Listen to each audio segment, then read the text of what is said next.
Hey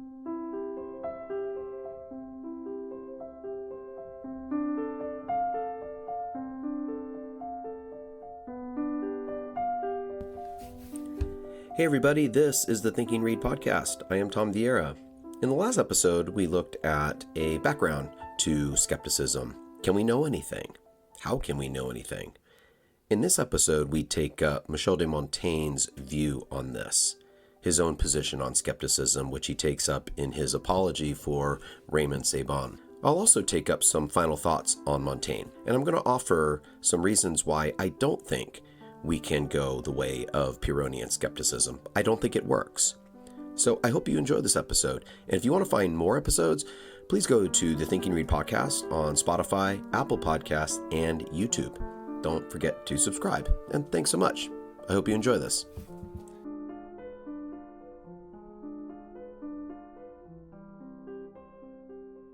So I want to read something to you that Montaigne says in his essay, The Apology for Raymond Sebond. It's a great way to access this essay. He says that elephants have a participation of religion, for as much as after several washings and purifications, they are observed to lift up their trunk like arms, and fixing their eyes toward the rising of the sun, continue long in meditation and contemplation at certain hours of the days, of their own motion, without instruction or precept. And he says something similar about ants, that ants go from their anthill carrying the dead body of an ant toward another anthill, whence several other ants come out to meet them, as if to speak with them, where, after having been a while together, the last returned to consult, you may suppose, with their fellow citizens, and so made 2 or 3 journeys by reason of the difficulty of capitulation. In the conclusion, the last comers brought the first a worm out of their burrow, as it were, for the ransom of the defunct, which the first laid upon their backs and carried home. So basically, a sacred ritual among ants to exchange one thing in order to get the dead body of an ant back. So ants and elephants engage in religious or sacred activities or rituals is what Montaigne is pointing out here. And if that sounds ridiculous to you, 2 things. First of all, you're not alone, right? That just sounds kind of crazy to even entertain that. And secondly, this is not the only place in the essays where Montaigne says things like this. He has all sorts of comments about animals doing human-like things. And even to say it like that would be presumptuous on my part, according to Montaigne. Human-like things, as though man were the elevated standard by which we could measure true virtue or civility or anything else, right? That, in other words, Montaigne is going to make as one of his big points in this essay that there's nothing really all that great about people. So before we take up Montaigne's essay defending Raymond Sebond, let's get a little background. So Raymond Sebond is this obscure scholastic thinker. He wrote a book called Natural Theology, and Montaigne's father had a friend stay at the Montaigne estates at some point and introduced him to this work. And at some point, Montaigne's father wanted Montaigne to translate it into French. It's hard to know exactly what kind of commitment Montaigne's father had to Sebond, but in any case, after his father passed and Montaigne's back home and he's writing his essays, he encounters Sextus Empiricus around 1575, and soon after that, somewhere between 1575 and 1580, he writes this essay defending Raymond Sebond. And so there's this oddity that hangs over the entire essay. Why is Montaigne, this skeptic, Pyrrhonian-style skeptic, defending a scholastic thinker? Montaigne never defends scholasticism. He's been its critic. So what we'll find out, basically, is that there's an ironic defense of Raymond Sebond. And to understand that, you need to understand the 2 objections or criticisms that Sebond's opponents raised against the work. But overall, the idea is going to be that in rejecting the criticisms of Sebond's work, Montaigne's going to use that in order to take up a critique of reason itself.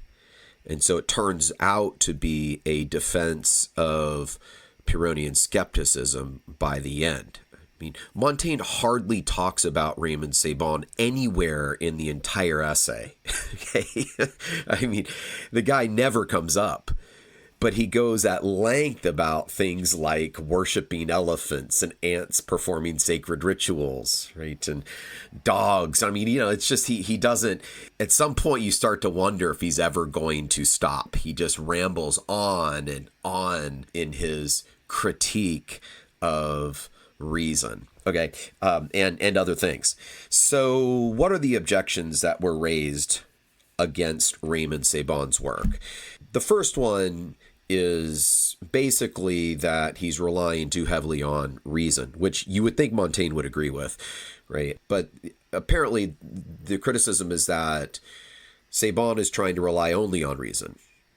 And so Montaigne's response, which is fairly brief, it's the shortest part of the entire essay, he essentially says, no, I mean, reason's fine, so long as reason follows from faith, right? There's, faith, reason sort of cooperating with faith, let's say.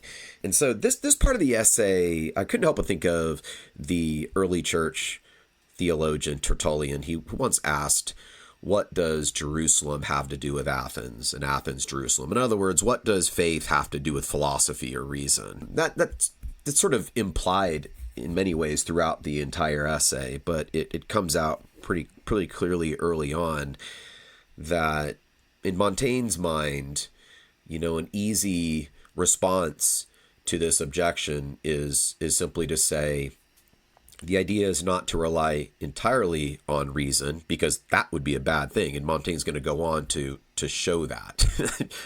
Reason itself gets you nowhere, pretty much.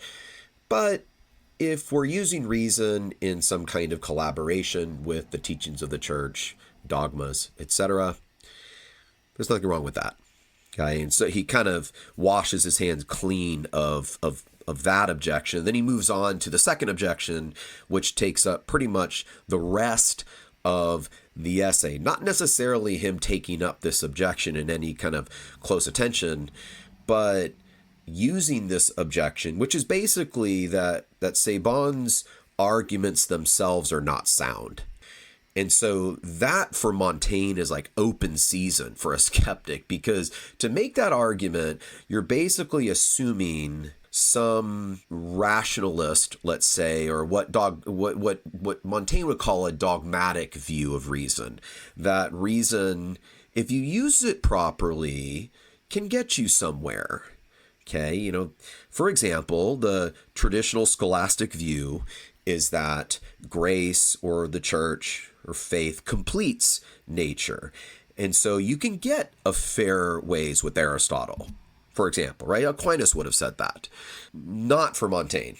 And so he uses the second objection in order to launch his critical work. And so I want to maybe now move into what Montaigne is sort of doing, but very broadly in this essay, because it's a long essay. I think it's his longest, very long, and he rambles on. He's not very well organized. Some parts are really interesting, some beautiful prose. Other parts, it's hard to know what exactly he's really trying to accomplish. He brings up all kinds of obscure stories from the ancient world.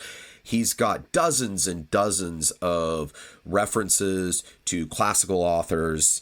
So just a summary is only going to be appropriate or reasonable here. So let me start with this, that Montaigne is what I think we could call an apophatic philosopher versus a cataphatic. And so I'm going to introduce this distinction between apophatic and cataphatic. So an apophatic, this is a distinction, by the way, that comes from the realm of theology usually, but I think we can apply it here.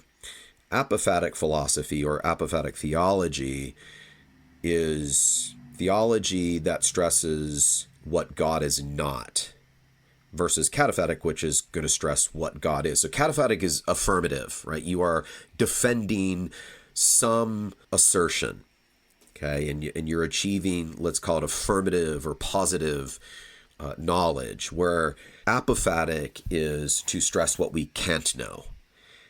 That's where Montaigne is. Montaigne is all the way 100% going to be an apophatic philosopher, focusing on what can't be known. And so these are thought of as like critical philosophers in the tradition of Socrates, right? Socrates is usually the ideal of apophatic philosophers like Montaigne. Okay, so we should expect through his essay, and we find through his essay, criticisms. Okay, not necessarily propping up positions that he's going to defend, because of course that's what the dogmatic philosophers do. That's not what he's going to do. So I'm going to organize, and I really think this is Montaigne is not very organized. I'm going to do a better job. I'm going to try to do a better job of organizing the criticisms that he raises. And I'm going to note three different ones. Okay. First of all, he critiques European culture specifically. And he does this in various places, not just in this essay. He argues and gives all kinds of evidence that points to this general criticism that European culture is not all that great, and the culture of the savages, right? Like, it was at this time in history that Europe was starting to learn about, like, barbaric peoples in like the Brazils, right? Or, in South America or other places, right? So, that those peoples, you remember he has an essay on the cannibals, right? That they're not all that bad and we're not all that great. And, you could see that this is the beginning. I really think that this is the beginning, and it gets, again, popularized with Shakespeare, and you see it in other authors, this sort of self-criticism. European writers emerging and becoming prominent by way of a kind of self-criticism. That is, European writers being critical of Europe. And you see it, in Shakespeare, for example. Like, look at Othello. Othello is a Moor, as he's described in the play. He's not from Venice. He's not European, right, originally. But he's, he emerges as the most noble of them all, you could argue. And he's certainly way more noble than Iago, sinister Iago, who is thought of by everyone as honest Iago, when he's, the furthest thing from that is sort of an indictment on some level of, European culture, which it was supposed to be and often presumed to be advanced, enlightened, Christian, noble, virtuous. Montaigne's a critic of that. Secondly, Montaigne is not just a critic of European culture specifically, he's a critic of human culture generally. That in other words, that man is not so great. This, I think, in this criticism, it's helpful to have a sense of the prevailing assumption or set of assumptions about the place of humanity in God's creation. It would have been assumed that man had this place of exaltation, of authority over earth, right, over God's creation. Is rooted in the Genesis chapters on this, the opening chapters of the Bible, that man is to rule over the creation, have dominion over the creation. And it was expressed all through the Middle Ages with this idea of the great chain of being. There's just like, you kind of think of everything that exists on this like great chain, or this like ladder, let's say. And at the very top is God as the highest of all beings, the eternal one, the I am, Yahweh. And you got the angels, Okay, and then you get passages in the Bible talking about, the expression a little lower than the angels. Okay, and you're going to get down to the creatures that God made, and that's where man is sort of supreme, right? Human beings are at the pinnacle of God's creaturely order. So these are beings that are enfleshed, right, that have bodies, and man is the unique one because man also has a reasonable soul. And so animals, come after that. They are lower than man, and you kind of keep going down, right? And you even see, not just in the sort of biblical tradition of thinking, the Aristotle has this idea that man is a rational animal. And there's a realm of living things that's just purely vegetative, right? These are things that are alive, plants. They're alive. They need nutrition, right? They need to take in things to stay alive, but they're not sentient. They don't move, right? Whereas animals, next level up, right? Animals, they are alive. They need to take in food, nutrition, etc. to live, and they're able to hunt those things down, and they have awareness, etc. And then there's man that's rational and political for Aristotle, political/social. So Aristotle also has this idea of the supremacy of the human being. And so along comes Montaigne in this essay, and you will see it in various places, him stressing that man really isn't all that wonderful. Man really isn't all that different. I think this is maybe the more philosophically specific way to put it. Man is different from animals, not in kind, but in degree. So he says, for example, that animals communicate just like we do. They have forms of communication that are different only in the means by which they communicate. They perhaps communicate in different ways, but they communicate, right? They have language. They express themselves and exchange their thoughts, we might even say. You talk about religion. We talked about that with ants and elephants, with sacred rituals that they perform, right? He has so many different ways to take up this idea of the general equality of human beings with animals. So he says, for example, all this I have said to prove the resemblance there is in human things, and to bring us back and to join us to the crowd. He's talking about the crowd, meaning the rest of animal life. We are neither above nor below the rest. Well, it's really interesting and very unorthodox. This is not what you would normally hear being said at the time. Okay, so I want to develop his criticism of human culture or human civilization generally, that human civilization's not all that great, that we are, and I mean that, I stress that, it's not just that we're on the same level with the animals. There's various places in this essay where he points out that you find greater nobility in the animal kingdom than you do in the human realm. Okay, so there's two areas of human culture that he sort of looks at. And again, he's not very organized in this. He sort of moves around quite a bit. He rambles a lot, and that's just Montaigne's style. So there's two main areas of human culture. One is the area of morality. The other is the area of the intellect or reason. That when you look at human beings and how we act, there's a lot left to be desired. A person of vice is not hard to find. A person of wisdom and virtue is much harder to find. And then, he looks at, various examples of animals showing honesty and loyalty and wisdom and perception and anticipation and friendship. He kind of goes into all these things. So, all right, there's that.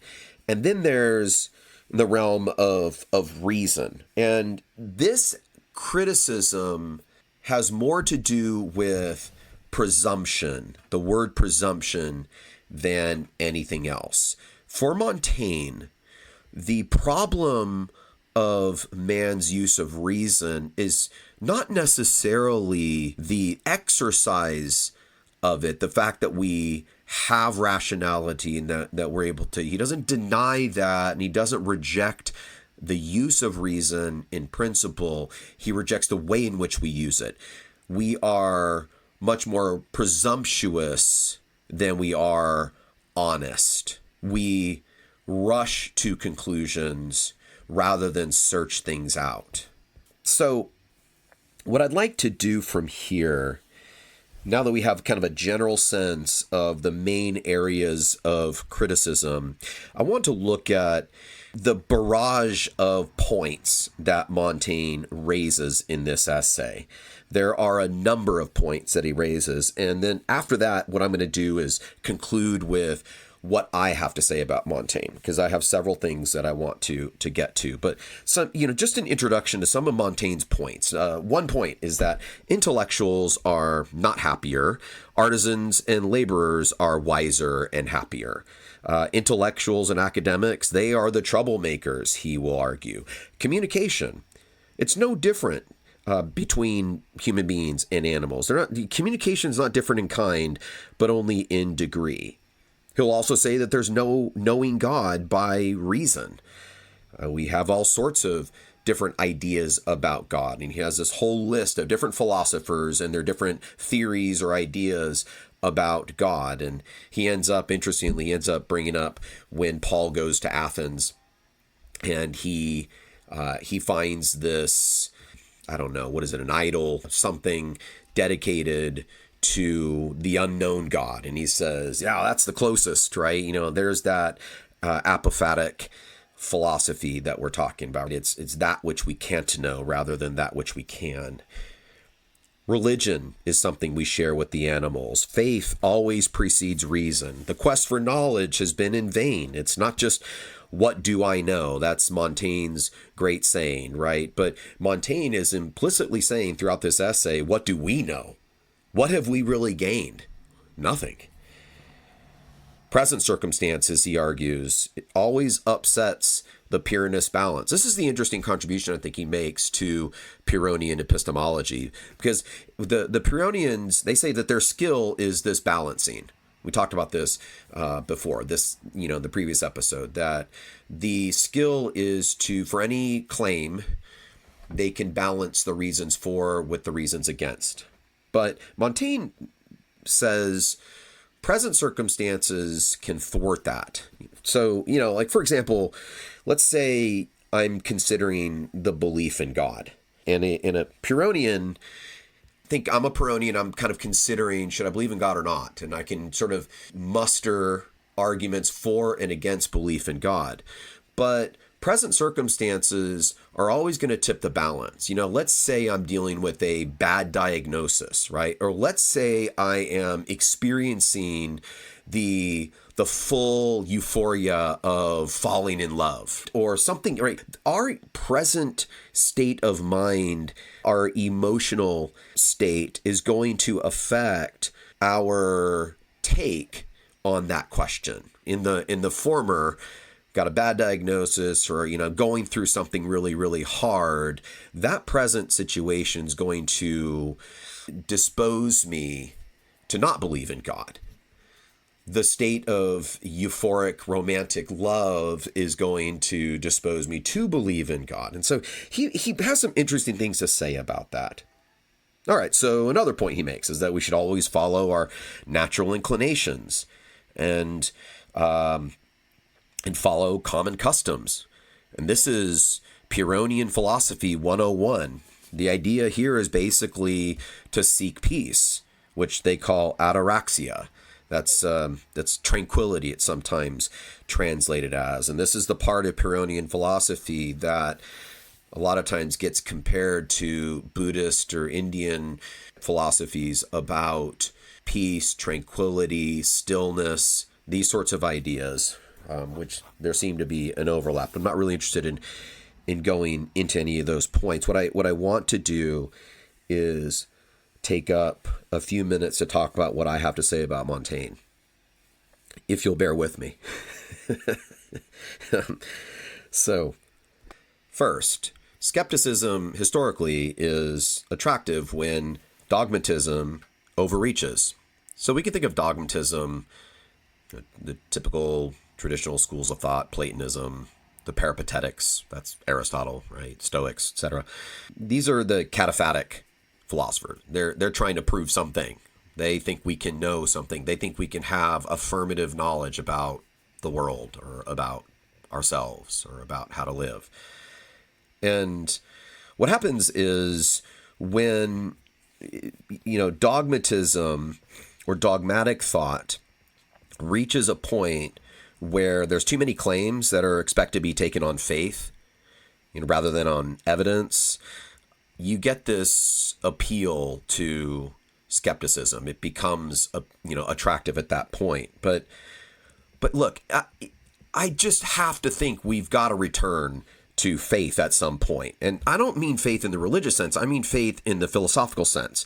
What I mean is faith as a kind of philosophical or epistemological acceptance or trust in certain truths that we know intuitively, like what Pascal would say. Or we can say truths that we apprehend non-referentially, like Aristotle would say. In other words, truths that can't be defended, but without them, you can't really defend anything. You could say that they make defending things possible. They make arguments possible. They make knowledge possible. I'm not all that inclined to think that there's some kind of neutral ground that Pyrrhonism seems to believe they occupy. The ground of suspending judgment, the ground of balancing all matters with just as many reasons for as against. That seems illusory to me. Is it not a position to say that we ought to suspend judgment? That itself is a claim. And there's going to be reasons for that, right? To mount reasons that say we have reasonable doubt in all these areas is itself reason for a particular position. So I'm doubtful that we can get away from making some kind of presupposition or making some kind of definitive choice about how I'm going to live my life, because to choose the Pyrrhonian life is to choose against some other kind of life, right? The Pyrrhonian life in itself, by definition, is going to be contra some other view, the Aristotelian view or the Platonic view or the Epicurean view, etc. Okay, so that's number one. Secondly, regarding this essay in particular, and perhaps Montaigne's other essays more generally, I don't really take Montaigne seriously about anything. And it's because he's asked me not to. He's actually been quite plain in this request. Take his summary of Pyrrhonism, for example. He says there that the profession of the Pyrrhonians is to waver, to doubt and inquire, to not make themselves sure of or responsible to themselves for anything. They debate after a very gentle manner. They fear no requital in their disputes. When they affirm that heavy things descend, they would be sorry to be believed and would love to be contradicted. To engender doubt and suspense of judgment, which is their end. They only put forward their propositions to contend with those they think they have, that we have in our belief. If you take their arguments, they will readily maintain the contrary. It is all one to them. They have no choice. If you maintain that snow is black, they will argue on the contrary that it is white.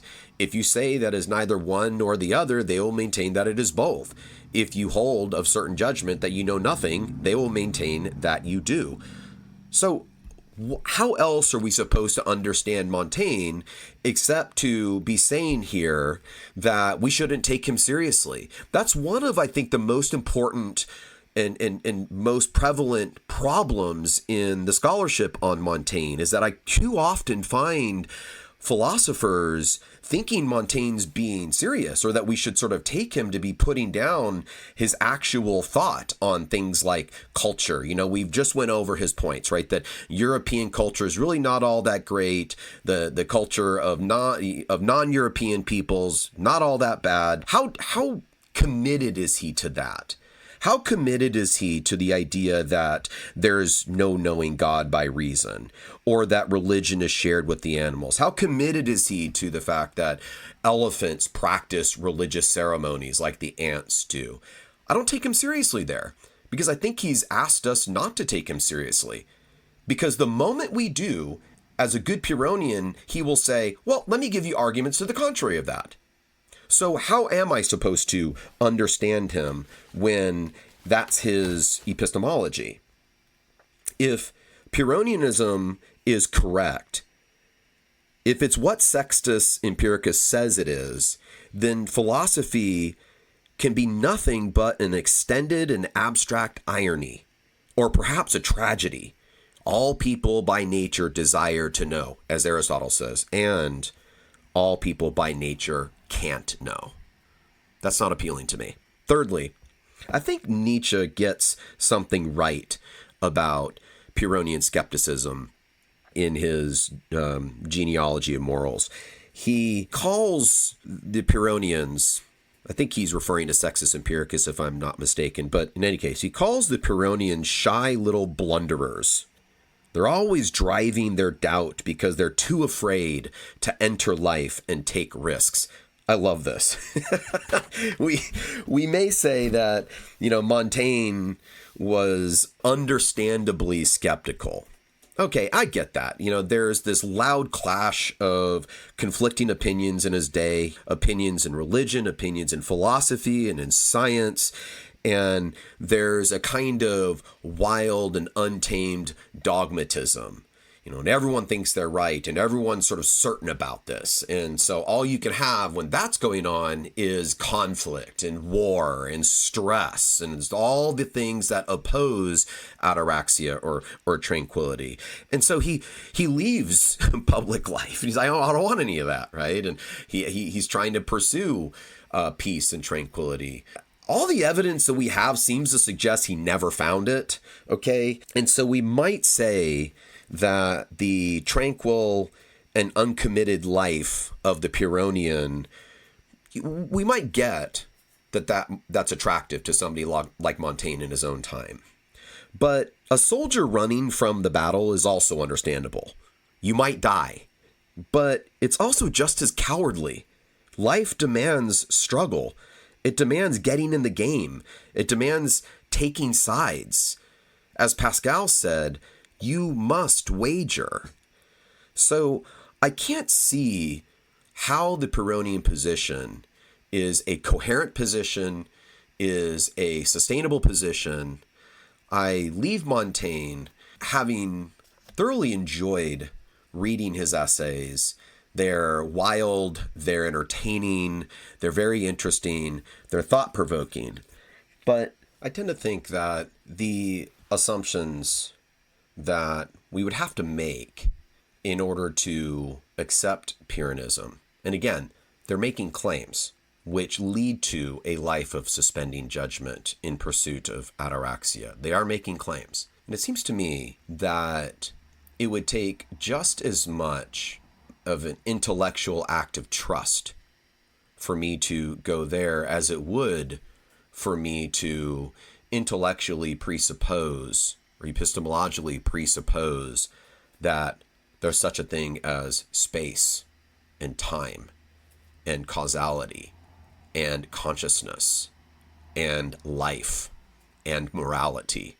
I may not be able to prove exactly what each one of those things are, but those seem much more intuitively obvious to me to be real things that we could then begin to build upon, think about, as opposed to letting go of everything and hoping to find some kind of inner peace that way. I hope you enjoyed this episode. Our question is to think or not to think. Bye for now.